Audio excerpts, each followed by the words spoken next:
مجھے بھی چمکا دے چمکانے والا، یہ نہیں فرمایا، بلکہ فرماتے ہیں کہ میرا دل بھی چمکا دے چمکانے والا۔ یا رسول اللہ، آپ کی چمک سے ابو بکر چمک گئے۔ یا رسول اللہ، آپ کی چمک سے عمر بن خطاب چمک گئے۔ یا رسول اللہ، آپ کی چمک سے عثمان بن عفان چمک گئے۔ یا رسول اللہ، آپ کی چمک سے مولائے کائنات چمک گئے۔ یا رسول اللہ، آپ کی چمک سے سعد، سعید، زبیر، طلحہ، مہاجر، انصار سارے صحابہ چمک گئے۔ یا رسول اللہ، آپ کی چمک سے تابعی چمک گئے۔ یا رسول اللہ، آپ کی چمک سے تبع تابعی چمک گئے۔ یا رسول اللہ، آپ کی چمک سے غوث اعظم چمک گئے۔ یا رسول اللہ، آپ کی چمک سے غریب نواز چمک گئے۔ یا رسول اللہ، آپ کی چمک سے مخدوم اشرف جہانگیر سمنانی چمک گئے۔ یا رسول اللہ، آپ کی چمک سے وارث دیوا چمک گئے۔ یا رسول اللہ، آپ کی چمک سے ساری کائنات چمک گئی ہے۔ میرے امام کہتے یا رسول اللہ میرا دل بھی چمکا دے، چونکہ یا رسول اللہ میرے وجود کو یہ لائٹ بھی چمکا سکتی ہے، یہ سورج بھی چمکا سکتا ہے، یہ دن کی روشنی بھی چمکا سکتا ہے، مگر یا رسول اللہ دل کو اگر کوئی چمکا سکتا ہے تو وہ کوئی اور نہیں ہے، وہ آپ کی ذات بابرکات ہے جو دلوں کو چمکا سکتا ہے۔ اس لیے میرے امام نے یہ نہیں کہا میرے وجود کو چمکا دے، میرے امام کہتے ہیں چمک تجھ سے پاتے ہیں سب پانے والے، میرا دل بھی چمکا دے چمکانے والے۔ نعرہ تکبیر، نعرہ رسالت، اصلاح معاشرہ کانفرنس، نعرہ تکبیر، نعرہ رسالت۔ میرا دل بھی چمکا دے۔ دل ہر کوئی نہیں چمکا سکتا، دل کون چمکا سکتے ہیں تو مصطفیٰ کی ذات ہے جو دلوں کو چمکا دیا کرتے ہیں۔ اسی لیے دل کا چمکنا، جب دل چمکتا ہے تو سارا وجود چمک جایا کرتا ہے، اور اگر دل نہ چمکے، دل بیمار ہو جائے تو سارا وجود بیمار ہو جاتا ہے۔ حضور کی حدیث ہے انسان کے جسم کے اندر گوشت کا ایک لوتھڑا ہے جسے دل کہا جاتا ہے، اگر وہ صحیح ہے تو سارا وجود صحیح ہے، اگر وہ بیمار ہو جائے تو سارا وجود بیمار ہو جایا کرتا ہے۔ اللہ تبارک و تعالیٰ نے قرآن کریم میں فرمایا ہے اللہ سے ڈرو اور آپس میں صلح اور صفائی رکھو۔ یہ کتنی بڑی بات اللہ تبارک و تعالیٰ نے اپنے بندوں سے کہی ہے۔ آج ہمارا معمول یہ ہے کہ ہم چھوٹی چھوٹی باتوں پر برہم ہو جاتے ہیں، غصہ ہو جاتے ہیں، چھوٹی چھوٹی باتوں پر ایک دوسرے سے رشتہ توڑنے کے لیے تیار ہو جاتے ہیں، چھوٹی چھوٹی باتوں پر ہم ایک دوسرے کو نیچا دکھانے کی کوشش کرتے ہیں، چھوٹی چھوٹی باتوں پر دل میں نفرتیں پیدا کر لیتے ہیں، دوسروں کے حوالے سے غیبتیں پیدا کر لیتے ہیں، ہر برائی ہمارے سینے میں جنم لینے لگتی ہے۔ مگر قرآن کہتا کیا ہے وَأَصْلِحُوا ذَاتَ بَيْنِكُمْ، اور آپس میں صلح اور ستھرائی رکھو۔ جب یہ رکھو گے تو اللہ تبارک و تعالیٰ تمہارے ایمان کو کامل بنائے گا۔ یاد رکھیں ہمیشہ معاف کرنے والا بدلہ لینے والے سے بڑا ہوا کرتا ہے، معاف کرنے والا ہمیشہ بدلہ لینے والے سے بڑا ہوا کرتا ہے۔ ہمارے معاشرے کی حالت کیا ہے کہ ہم چھوٹی چھوٹی باتوں پر غلط فہمی میں مبتلا ہو جاتے ہیں۔ اگر ہم نے کسی کو سلام نہیں کیا تو غلط فہمی میں ہے، اگر کسی نے ہمیں سلام کیا ہم نے جواب نہیں دیا تو غلط فہمی میں ہے، اگر ہم کسی کو اگنور کر دیں یا کسی نے مجھے اگنور کر دیا تو ہم غلط فہمی میں ہوتے ہیں۔ اسی طریقے سے چھوٹی چھوٹی باتوں کی وجہ سے ہمارے اندر غلط فہمیاں پیدا ہو جاتی ہے، اور انہی غلط فہمی کی بنیاد پر ہم ایک دوسرے سے باتیں کرتے نظر آتے ہیں، اس کی غیبتیں، اس کی چغل خوریاں کرتے نظر آتے ہیں، اور یہ غلط فہمی جو ہے اس قدر جنم لیتی ہے کہ انسان اس غلط فہمی کی بنیاد پر بڑے بڑے گناہ، نفرتیں، حسد، جلن، یہ ساری بیماریاں گھر کرتے نظر آتی ہے۔ سلام کی بات لے لے، میرے آقا صلی اللہ تعالیٰ علیہ وسلم کیا فرماتے ہیں سلام کو عام کرو، اور حضور فرماتے ہیں جسے جانتے ہو اسے بھی سلام کرو، جسے نہیں جانتے ہو اسے بھی سلام کرو۔ عبداللہ ابن مسعود کیا کہتے ہیں؟ جسے جانتے ہو اگر تم نے صرف اسے سلام کیا تو یہ علامات قیامت بیان کیا انہوں نے۔ اور آج ہمارے مسلم معاشرے کا حال کیا ہے؟ ہم جسے جانتے ہیں سلام کرتے ہیں، جسے نہیں جانتے سلام نہیں کرتے۔ کیوں نہیں کرتے؟ ہم اسے نہیں جانتے، مگر میرے نبی کا فرمان کیا ہے کہ سلام کو عام کرو۔ اور دیکھیں میرے نبی کا فرمان ہی نہیں بلکہ میرے نبی نے کر کے دکھایا ہے۔ میرے نبی کا معمول کیا تھا؟ آج ہم یہ سوچتے ہیں، ہمارے اندر یہ سوچ آتی ہے میں بڑا ہوں، یہ مجھ سے چھوٹا ہے، میں کیوں سلام کروں گا، یہ مجھے سلام کرے گا۔ اور اگر بائی چانس آمنا سامنا بھی ہو جائے تو اب کوئی بڑا چھوٹے کو سلام نہیں کرتا بلکہ اس انتظار میں ہے کہ وہ مجھے سلام کرے گا۔ ایک امام ہے تو وہ انتظار میں ہے کہ مقتدی سلام کرے گا، ایک چھوٹا ہے ایک بڑا ہے تو بڑا انتظار کر رہا ہے وہ مجھے سلام کرے گا۔ مگر میرے آقا کی زندگی کو ذرا دیکھیے، میرے آقا صلی اللہ تعالیٰ علیہ وسلم چھوٹے کو دیکھتے تو بھی سلام کرتے، بڑے کو دیکھتے تو بھی سلام کرتے۔ اور ایک مرتبہ کا تو معمول یہ ہے کہ میرے آقا صلی اللہ تعالیٰ علیہ وسلم جب سلام میں پہل کرتے تو صحابہ کرام نے آپس میں مشورہ کیا کہ آج ہم لوگ گروپ بنا کر چلتے ہیں حضور کی بارگاہ میں اور آج پہلے حضور کو سلام کر دیں گے۔ اب سارے صحابہ مل کر انہوں نے گروپ بنایا، حضور کی بارگاہ میں گئے کہ پہلے حضور کو سلام کریں گے۔ اب وہ کیا حضور کو پہلے سلام کرتے؟ حضور ہی نے ان لوگوں کو پہلے سلام کیا، حضور ہی نے پہلے سلام کر دیا۔ مجھے بتائیے اگر سلام بڑے ہونے کی بنیاد پر اگر کوئی چھوٹے کو نہ کرتا تو حضور سے بڑا کون ہے؟ حضور سے بڑا کوئی ہے؟ کوئی نہیں ہے۔ مگر حضور جب سب سے بڑے ہیں تو وہ کسی کو سلام کرتے، لوگ آ کر انہیں سلام کرتے، مگر نہیں، یہ بنا کر گئے کہ گروپ بنا کر گئے کہ حضور کو پہلے سلام کریں گے۔ اگر حضور علیہ السلام نے پہلے سلام کر دیا، مگر ہمارے معاشرے کی حالت کیا ہے، ہمارے معاشرے کی کنڈیشن کیا ہے کہ ہم تو بچوں کو سکھاتے ہیں جھوٹ بولنے پر۔ اگر ہم گھر کے اندر ہو، بچہ اگر دروازے پر جائے، کوئی ایسا شخص آ جائے جس سے ہمیں ملنا بھی نہیں ہوتا، ہم بچوں کو کہتے ہیں کہہ دو بابا گھر میں نہیں ہے، یا فون آ جائے ان کے فون کو ہم ریسیو نہیں کرنا چاہتے ہیں تو بچوں کو تھما کر کہتے ہیں بیٹا بول دو کہ ابا گھر میں نہیں ہے۔ اور بچہ تو بچہ ہی ہوتا ہے نا، وہ بھی فون اٹھا کر کہتا ابا جی بول رہے ہیں کہ ابا گھر میں نہیں ہے۔ اب مجھے بتائیے بچوں کو دروازہ، جھوٹ کا دروازہ کس نے سکھایا ہے؟ وہ گھر سے سیکھتا ہے۔ اسی طریقے سے آپ آگے چل کر دیکھیں یہ سلام، اللہ اکبر، یہ سلام ہے کیا؟ سلام تو یہ ہے کہ آپ ایک دوسرے کو سلامتی کی دعا دے رہے ہیں۔ ایک مرتبہ میرے آقا صلی اللہ تعالیٰ علیہ وسلم ایک صحابی کے گھر کے پاس گئے اور جانے کے بعد 3 مرتبہ سلام کیا، جواب نہیں آیا۔ میرے آقا علیہ السلام واپس جا رہے ہیں، جب اس صحابی نے دیکھا حضور واپس جا رہے ہیں، دروازہ کھولا، کھولنے کے بعد کہا یا رسول اللہ آپ تشریف لے کر جا رہے ہیں؟ کہا میں حضور نے فرمایا میں نے 3 مرتبہ سلام کیا مگر اس کا جواب نہیں آیا۔ جب میرے آقا نے فرمایا کہ جواب نہیں آیا، وہ صحابی کہتے یا رسول اللہ میں نے 3 مرتبہ آپ کے سلام کا جواب دیا۔ کہا میں نے تو سنا نہیں۔ کہا یا رسول اللہ اگر 1 مرتبہ زور سے آپ کے سلام کا جواب دے دیا جاتا تو پھر 2 مرتبہ آپ کی زبان مبارک سے جو میرے لیے دعا نکلی ہے وہ کہاں سے نکلتی؟ اس لیے میں آہستہ سے جواب دے رہا تھا، مگر جواب دے رہا تھا۔ اس لیے سلام میں بلا تفریق آپ یہ سوچیں کہ میرا سامنے والا چھوٹا ہے یا بڑا ہے، نہیں بلکہ سلام کرنے والے کو جواب دینے والے سے زیادہ اجر اللہ کا فرمایا کرتا ہے۔ اس لیے سلام یہ محبت، جب سلام کو عام کیا جائے گا تو دل میں محبت پیدا ہوگی، آپس کی رنجشیں، آپس کے معاملات ختم ہوں گے۔ یاد رکھیں میرے آقا نے کیا فرمایا، تم میں سب سے بہتر وہ شخص ہے، سب سے بہتر وہ شخص ہے جس کا اخلاق سب سے بہتر ہے۔ اخلاق سب سے بہتر ہے، یہ نہیں کہ لوگ ہمیں دیکھیں تو دیکھنے کے بعد بھاگنا شروع کر دیں، کترانا شروع کر دیں، ان سے کیا بات کریں گے، کہیں ہمیں الٹا سیدھا نہ کہہ دیں، کہیں بد زبانی نہ کر دیں۔ اللہ اکبر، حضور کی حدیث سن لیجئے، حضور فرماتے ہیں وہ شخص جہنم پر حرام ہے اور جہنم اس پر حرام ہے جس شخص کی طبیعت میں نرم دل ہوا کرتا ہے۔ اس شخص کے بارے میں فرمایا گیا نہ جہنم کی آگ اس پر آئے گی نہ وہ جہنم کی آگ میں جلائے گا۔ کتنی بڑی بات میرے آقا نے فرمایا ہے۔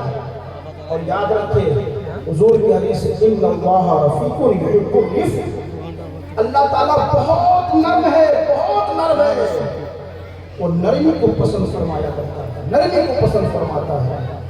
زمانہ جاہلیت میں ایک بادشاہ گزرا، وہ ایمان والا نہیں تھا وہ، مگر اس کے باوجود جب وہ مرا تو جنت میں سے جگہ مل گئی۔ اس سے پوچھا گیا تمہارا اعمال کیا تھا؟ اس نے کہا میرا اعمال صرف یہی تھا کہ جن لوگوں کو میں نے پیسے دیے تھے، جب میرا کوئی شخص پیسہ وصول کرنے کے لیے جاتا تو میں کہہ دیتا تھا کہ اگر کوئی پیسہ دینے میں تاخیر کرے تو نرمی والا برتاؤ کرنا، اس کے اوپر چڑھ مت جانا، نرمی کا برتاؤ کرنا۔ اور اللہ تبارک و تعالیٰ کو یہ ادا میری پسند آئی، اور اللہ تبارک و تعالیٰ نے مجھے ایمان کی دولت دی اور مجھے جنت میں جگہ دی۔ نرمی کا کتنا فائدہ ہوتا ہے، نرم مزاج بنا جائے، دل میں نرمی پیدا کرے، تعلق کاٹنے والا نہیں تعلق جوڑنے والا بنا جائے۔ حضرت ابو ہریرہ حدیث پاک بیان فرما رہے تھے، اور حضرت ابو ہریرہ فرماتے ہیں کہ اس میں سے کوئی اگر ایسا بیٹھا ہو جس نے اپنے رشتے کو کاٹ دیا ہو، یعنی اس کا رشتہ کسی سے ہے، یعنی کہ پھوپھی سے ہے، خالہ سے ہے، چچا سے ہے، نانا سے، یعنی کسی سے بھی رشتہ ہو اور اس نے اسے کاٹ دیا ہو، یا اس کی کوئی بھی اس کا رشتہ دار اس سے ناراض ہو، محفل سے اٹھ کر چلا جائے، محفل بنا رہے اٹھ کر چلا جائے۔ ایک نوجوان اٹھا دوڑ کر اپنی پھوپھی کے پاس آیا، اور آنے کے بعد اپنی پھوپھی سے کہا، اور جو آپس کی رنجشیں تھی ختم کی، تو اس کی پھوپھی پوچھتے آخر بات کیا ہے؟ آج تو یہ سارے معاملات ختم کرنے آئے اور آپس کی رنجشیں ختم کر کے ہم لوگ صلح کر کے ایک ساتھ رہنے والے۔ تو فرمایا کہ ابو ہریرہ جو صحابی رسول ہے انہوں نے کہا ہے کہ جس قوم کے اندر رشتہ کاٹا جاتا ہے اللہ اس قوم سے رحمتوں کو اٹھا لیا جاتا ہے، برکتوں کو اٹھا لیا جاتا ہے۔ جس قوم کے اندر رشتوں کو کاٹ دیا جاتا ہے، اس لیے حضور فرماتے ہیں جو تمہیں دے اسے بھی دو، جو تمہیں نہ دے اسے بھی دو۔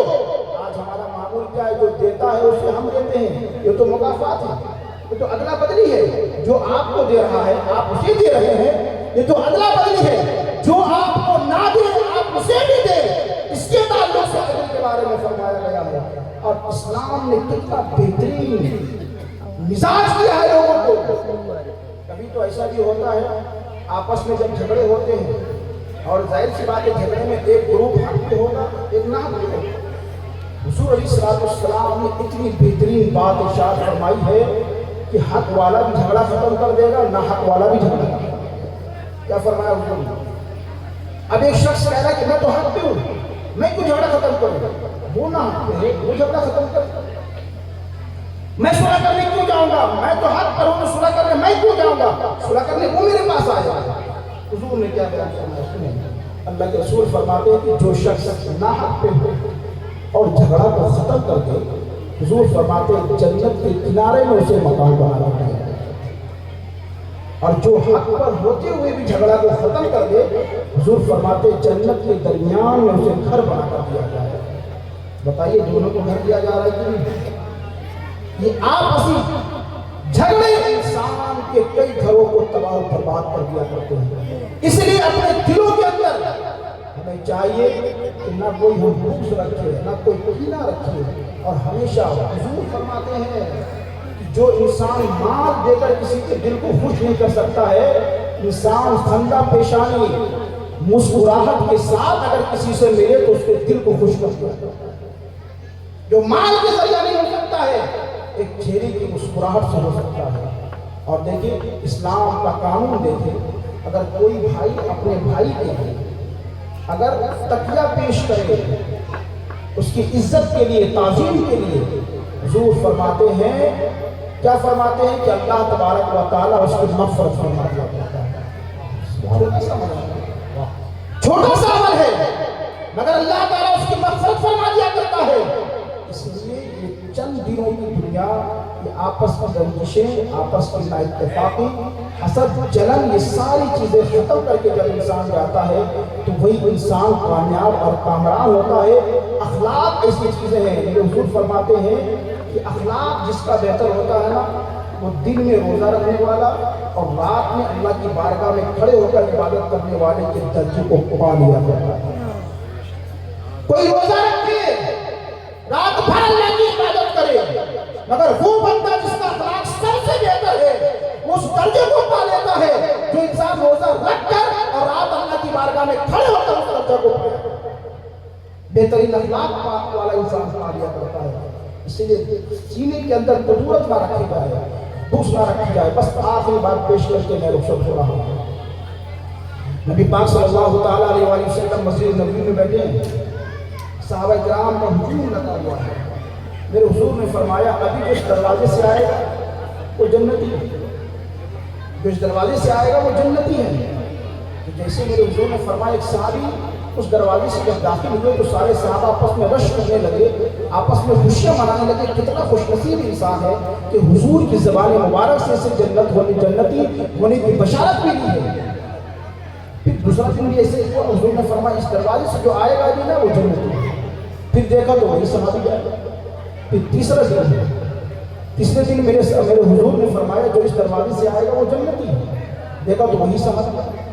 تینوں دن وہی صحابی آئے، حضور کی زبان سے جنتی ہونے کی بشارت ملی۔ جب جنتی ہونے کی بشارت ملی تو ایک نوجوان صحابی کے دل میں خیال پیدا ہوا آخر عمل کون سا ہے جو وہ کر رہے ہیں اور میں نہیں کر پا رہا ہوں۔ اور آج ہمارا معاملہ کیا ہے؟ ہمارا معاملہ یہ ہے کہ ہم عمل کے معاملے میں نہیں دیکھتے، ہم دوسری چیزوں میں دیکھتے ہیں کہ وہ کہاں تک آگے بڑھ رہا ہے۔ عمل کے معاملے میں نہیں دیکھتے کہ یہ انسان اچھا عمل کر رہا تو مجھ سے اچھا کرے، نہیں، بلکہ ہم دنیا کے معاملے میں دیکھتے ہیں کہ وہ اگر دوسرے معاملات میں آگے بڑھ رہا ہے تو ہم اس سے آگے بڑھنے کی کوشش کرتے ہیں۔ جبکہ اس صحابی کے دل میں یہ جب بات پیدا ہوئی نا کہ آخر وہ عمل کون سا کرتے ہیں جو میں نہیں کر پا رہا ہوں، ان کے گھر گئے۔ گھر جانے کے بعد رات قیام کیا۔ رات قیام کرنے کے بعد انہوں نے بتایا نہیں کہ میں اسے جانا ہے، قیام کیا۔ اور آج ہم لوگ اگر کسی کے گھر جاتے ہیں تو پہلے گھر والے پوچھتے کیسے آنا، وہ سب ٹھیک ہے، ہمیں وجہ بتانی پڑتی، انہوں نے کوئی وجہ نہیں بتائی۔ رات قیام کیا اور رات میں اٹھ کے اپنی چادر کو ہٹا کر وہ دیکھتے تھے کہ وہ صحابی آخر رات میں اٹھ کر عمل کون سا کر رہے ہیں۔ تو دیکھا کہ وہ رات پر سوتے رہے۔ صبح فجر کا وقت ہوا، معمول کے مطابق اٹھے، فجر کی نماز پڑھی۔ اب وہ صحابی جو نوجوان گئے تھے وہ جانے لگے۔ تو اب اس صحابی رسول نے کہا کہ آپ تو مجھے بتائیے آپ کس لیے آئے تھے، آپ نے آنے کی وجہ نہیں بتائی، آپ جا بھی رہے ہیں۔ تو انہوں نے کہا کہ میں نے 3 روز اللہ کے رسول کی زبان سے یہ سنا کہ اس دروازے سے جو آئے گا وہ جنتی ہے۔ آخر میں دیکھنا چاہتا تھا کہ آپ کا عمل کیا ہے کہ جو آپ کر رہے ہیں میں نہیں کر پا رہا ہوں۔ اس صحابی رسول نے بڑی پیاری بات بتائی، اور سنو میں عمل کچھ بھی خاص نہیں کرتا، کوئی خاص عمل میرے پاس نہیں ہے۔ آج تک میرے سینے میں کبھی کسی کا بغض اور کینہ نہیں آیا، میرے سینے میں کسی کا بغض اور کینہ پلا نہیں ہے۔ اسی وجہ سے مصطفیٰ نے مجھے جنتی ہونے کی بشارت عطا فرمائی۔ یہ اگر ہم غور نہیں کریں گے اور اللہ کی بارگاہ میں کھڑے رہیں گے تو کیا انسان صرف عبادت کی بنیاد پر، اگر عبادتیں بہت ہو اخلاق اچھا نہ ہو پھر بھی پھنس جائے گا۔ اسی طریقے سے کسی کا اخلاق بہت اچھا ہو عبادتیں کچھ نہ ہو تو بھی پھنس جائے گا۔ تو عبادت کے ساتھ ساتھ اخلاق ہونا بہتر ہے، اور عبادت تو نامیس بات اس چیز کا ہے انسان کے اخلاق کو بہتر اور درست کرتا ہوگا۔ حضور نے فرمایا نا کہ تم میں سے بہتر وہ ہے جو لوگوں کو فائدہ پہنچائے۔ ہر انسان دیکھے کہ ہماری ذات سے کس کو فائدہ پہنچتا ہے، اگر کسی کو فائدہ نہیں پہنچ رہا ہے تو پھر ہم اچھے انسان نہیں ہیں۔ حضور نے فرمایا خیر الناس من ينفع الناس، لوگوں میں بہتر وہ ہے جس سے لوگوں کو فائدہ پہنچے۔ اور کس طرح فائدہ پہنچے گا؟ آخری بات سماعت کریں۔ میرے آقا علیہ الصلوۃ والسلام اپنی بیوی، پیاری بیوی حضور علیہ الصلوۃ والسلام حضرت عائشہ صدیقہ رضی اللہ تبارک و تعالی عنہا، ایک مرتبہ میرے آقا کہتے ہیں اے عائشہ کیا پوچھتے جو پوچھو، جو چاہو پوچھو، جو چاہو پوچھو۔ جو کون کہہ سکتا ہے؟ جس کے پاس ساری کائنات کا علم ہو وہی کہہ سکتا ہے جو چاہو پوچھو۔ ہمارے پاس ایک لمٹ ہے، ہم اس سے آگے نہیں بڑھ سکتے، مگر حضور نے فرمایا عائشہ جو پوچھنا ہے پوچھو۔ اب پوچھنے والے تو بہت کچھ پوچھ سکتے تھے، مگر حضرت عائشہ کہتی ہے یا رسول اللہ جب آپ نے فرما ہی دیا کہ جو پوچھنا ہے پوچھو تو اجازت دیں تو میں اپنے والد گرامی ابو بکر صدیق سے مشورہ کر لوں کہ میں کیا پوچھوں۔ ٹھیک ہے جاؤ۔ حضرت عائشہ اپنے والد حضرت ابو بکر صدیق کے پاس آئی، کہا کہ والد صاحب حضور نے فرمایا کہ جو پوچھنا ہے پوچھو۔ کیا پوچھوں؟ دیکھیے حضرت عائشہ رضی اللہ تبارک و تعالیٰ عنہ کی چوائس دیکھیں. مصطفیٰ کہہ رہے ہیں کہ جو پوچھنا ہے پوچھو، اور مشورہ کس سے کیا جا رہا ہے؟ جو مصطفیٰ کے بعد کائنات میں سب سے افضل ہے. مصطفیٰ کے بعد کائنات میں سب سے افضل ہے. جب پوچھنے والے کی شان یہ ہے، اب پوچھنے والا جو ہے وہ بھی تو نرالی بات ہی پوچھے گا نا. یہ تو کوئی بزنس کے بارے میں، مالداری کے بارے میں تو نہیں پوچھے گا. وہ پوچھے گا تو کیا پوچھے گا؟ اب ابو بکر کہتے ہیں اے میری بیٹی عائشہ حضور سے پوچھنا کہ یا رسول اللہ، جب معراج کی رات آپ گئے، معراج میں جب آپ گئے اور اللہ تبارک و تعالیٰ سے راز و نیاز کی جو باتیں ہوئی ہیں، ان باتوں میں سے ایک بات بتا. اب جو بات راز کی بات ہے اس کو بتا دیا جائے تو پھر وہ راز کی بات ہے نا. اب جب حضرت عائشہ آئی اور آنے کے بعد کہا یا رسول اللہ، میرے والد گرامی نے یہ مشورہ دیا ہے، تو میرے آقا نے جب سنا تو سننے کے بعد پہلے مسکرایا. اور دیکھیں یہ حضور کی شان ہے کہ پوری دنیا کے اندر جتنے بھی انسان یا انبیاء تشریف لائے، ان میں سب سے زیادہ جن کی ہسٹری، ان کی زندگی تاریخ کے اوراق میں ہر ایک کی ڈیٹیلز کے ساتھ موجود ہے. اس لیے میرے آقا کی زندگی ہے کہ میرے آقا نے کب مسکرایا، تب حضور علیہ السلام کے دندان مبارک دکھے. یہ ساری چیزیں حدیث کی کتابوں میں موجود ہیں. میرے حضور نے مسکرایا. کیوں مسکرایا؟ اور میرے یار کی مشورہ تو دیکھو، میرے یار کی پسند دیکھو. میرے یار نے پوچھا بھی ہے تو کیا پوچھا ہے؟ اب میرے آقا نے تو کہہ دیا تھا عائشہ جو پوچھنا ہے پوچھو. اب جب حضرت عائشہ نے بیان کیا یا رسول اللہ یہ میں پوچھنا چاہتی ہوں کہ یا رسول اللہ، اللہ سے جو راز و نیاز کی باتیں ہوئی ان میں سے ایک بات بتا دیا جائے.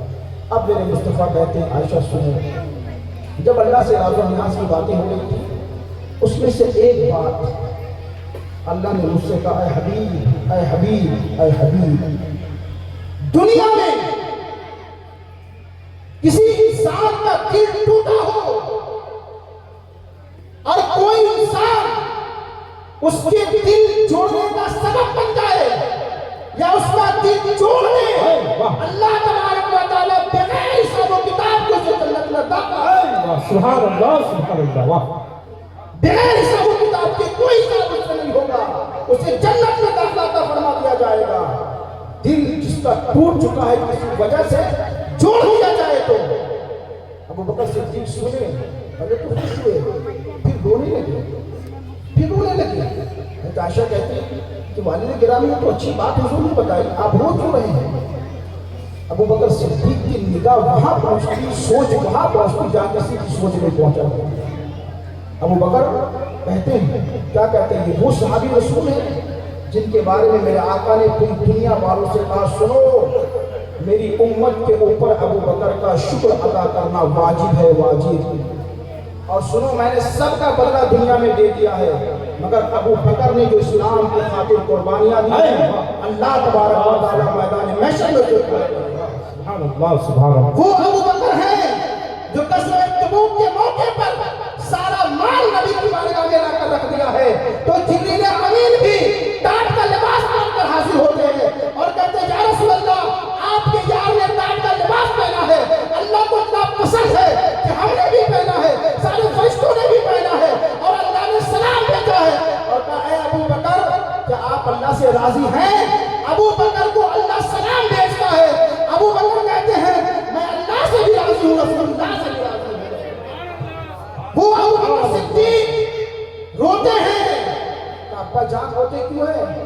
یہ بات تو سمجھ میں آئی کہ اگر کسی ٹوٹے ہوئے دل کو جوڑ دیا جائے تو اللہ جنت میں بلا حساب و کتاب داخل کرے گا، اور اگر ہم نے بلا وجہ شرعی کسی کے دل کو توڑ دیا تو اللہ تبارک و تعالیٰ بغیر حساب و کتاب کو جہنم میں بھی تو داخل فرما دے گا.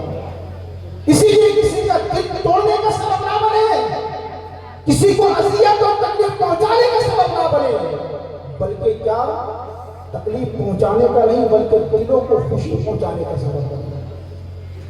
جو اللہ کا نیک بندہ ہوتا ہے لوگوں کو دلوں کو خوشی پہنچانا چاہتا ہے. جب لوگوں کے دلوں کو خوشی پہنچائیں گے تو پھر آپ کو بھی خوشی ملے گی. اور جس طرح آپ اللہ سے امید رکھتے ہیں نا کہ اللہ مجھے معاف کرے گا، ہر انسان یہ امید اللہ سے رکھا ہے کہ نہیں اللہ مجھے معاف کرے گا، آپ لوگوں کو معاف کرنا شروع کر دیں، اللہ آپ کو معاف کر دے، آپ لوگوں کو معاف کرنا شروع کر دیں۔ اسی لیے طبیعت کے اندر نرمی، زبان کے اندر مٹھاس رکھی جائے۔ آپ تو جانتے ہیں مولانا، جس کی زبان میٹھی ہوتی ہے اس کا زہر بھی بک جاتا ہے، جس کی زبان تلخ ہوتی ہے اس کا شہد بھی نکل جاتا ہے۔ حضور اسی اخلاق کو پورا کرنے کے لیے دنیا میں تشریف لائے تھے۔ حضور کی 40 سالہ زندگی کو دیکھیں گے، 40 سال تک حضور نے صرف اپنا اخلاق ان کے سامنے پیش کیا ہے۔ بڑے بڑے لوگ حضور کا اخلاق دیکھ کر کلمہ پڑھ کر مسلمان ہو گئے۔ حضرت ثمامہ بن اسال جیسا شخص جب قید کر کے اسے لا کر باندھ دیا گیا تھا، آج قیدی کے ساتھ سلوک کیا جاتا ہے، باندھ دیا گیا تھا اسے۔ میرے آقا صلی اللہ تعالیٰ علیہ وسلم جب آنے کے بعد پوچھتے قیدی سے، اے ثمامہ حال کیا ہے؟ کہتا اگر آپ مجھے سزا دیں گے تو آپ کے ساتھ بدلہ لیا جائے گا، آپ مجھے چھوڑ دیں گے تو آپ کے ساتھ کوئی معاملہ نہیں ہوگا۔ حضور اپنے صحابہ سے کہتے ہیں کھجوریں لا کر ثمامہ کو پیش کرو۔ یہ کس کا اخلاق ہے؟ یہ مصطفیٰ کا اخلاق ہے۔ قیدی کو کھجور پیش کرتے ہیں، مصطفیٰ چلے جاتے ہیں، دوسرے دن میرے آقا ہے، پھر کا ثمامہ کیا ہے؟ پھر اس نے کہا کہ اگر آپ مجھے چھوڑ دیں گے تو اچھا ہے، آپ کے لیے نہیں چھوڑیں گے تو پھر آپ سے بدلہ لیا جائے گا، میرے قبیلے والے آپ سے بدلہ لیں گے۔ حضور نے فرمایا اپنے صحابہ سے کھجور لا کر پیش کرو اسے۔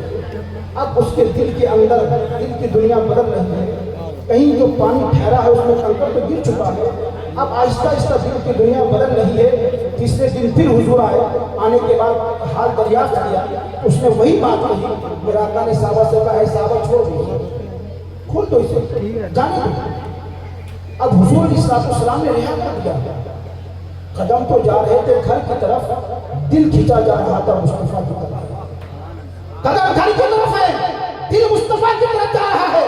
حضور صحابہ کرام کو بیٹھ کر درس دے رہے ہیں، پیچھے آ کر ثمامہ بیٹھ گیا غسل کر کے، اور ثمامہ اب کیا ہے، میں نے تو آزاد کر دیا۔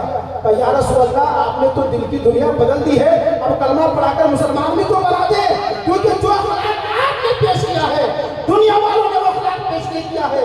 میرے مصطفیٰ کا اخلاق کا یہ عالم تھا کہ حضور کے اخلاق کریمانہ کو دیکھ کر بڑے بڑے جو حضور کے دشمن تھے حضور کے قدموں میں گر کر کلمہ پڑھتا وہ مسلمان ہوتے۔